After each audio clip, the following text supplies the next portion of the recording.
আসলে আন্টি যেটা বলে গেলেন যে অতীতের আসলে আমাদের আসল, অতীতের উপরেই ভবিষ্যৎ নির্ভর করে।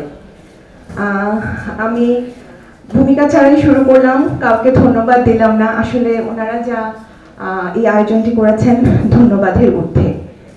আমি এখানে আসলে আমি এসেছি, আরও দু একবার এসেছি, কিছু প্রোগ্রাম ছিল তখন আমি এসেছি। এখানে আসলে আসলে অনেক ভালো লাগে, অনেক নিজেকে অনেক বড় মনে হয়।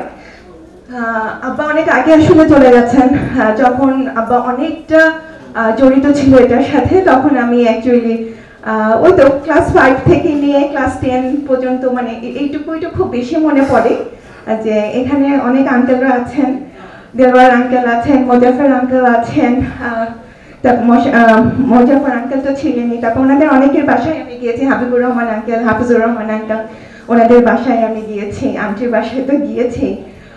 তো এগুলো আসলে যখন মনে হয় তখন কেমন লাগে আমি মানে বলতে পারছি না যে কি ভালো লাগছে। এবং আপনাদেরকে অনেক অনেক ধন্যবাদ যে আমাকে এত সম্মানিত করেছেন। আসলে দেশ বরণ্য গাইনোকোলজিস্ট সেটা আমি আসলে না, তবে ডক্টর হওয়ার পিছনে আব্বার কথা যদি বলি, আব্বা আসলে একেবারেই চাইনি যে আমি ডক্টর হই, কিন্তু আমার নানু বলেন, দাদু বলেন এবং ফ্যামিলির সবাই আসলে চেয়েছে যে আমি ডক্টর হই।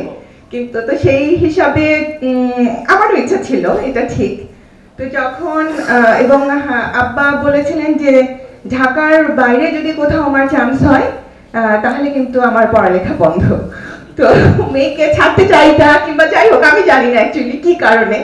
তো সেই জন্য বোধহয় খুব বেশি করে পড়াশোনা করেছিলাম এবং খুব ইচ্ছা ছিল যে মানে অন্য কোথাও চান্স না পেলে অন্তত ঢাকা ইউনিভার্সিটি যাতে হয়, আন্টির ইয়েতে যাতে আমি থাকতে পারি, এটা একটা বড় ইয়ে ছিল। তো তারপরে যখন ঢাকা মেডিকেলে চান্স পেলাম তখন মানে আব্বা আর কিছু বলেনি অ্যাকচুয়ালি, কিন্তু আব্বা কোনোভাবেই চায়নি আমি ডক্টর হই এবং উনি চেয়েছিলেন কোনোভাবেই আইসিএম এর মধ্যে ঢুকাতে।